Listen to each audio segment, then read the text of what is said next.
Aku sendiri iblis.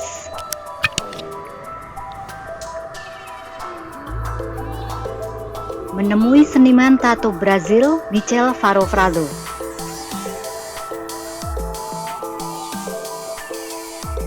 Berbagai modifikasi tubuh dilakukan menjadi iblis sejati.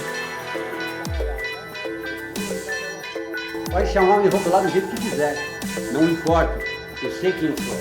Eu sei quem eu sou. Então ali eu me assumi nesse sentido, sou diálogo mesmo, nesse sentido. Eu não acredito no diálogo no sentido dessa figura maligna. Não acredito. Isso aí quem fica é ser humano. Diabo memiliki taring, tanduk, dan 80% tubuhnya bertato. Mendapat pengurangan pada hidup dan melepaskan satu jari untuk membuat tangannya terlihat seperti cakar.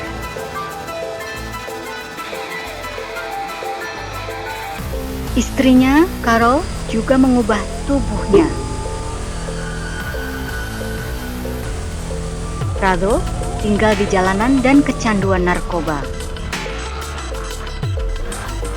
Dia mengatakan tahun-tahun yang sulit membantunya menjadi pria baik yang mencari pengetahuan diri.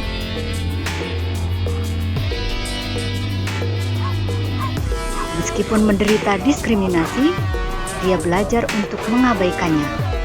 Recebo tanto carinho, é tanto amor, que se torna tão pequeno isso daí que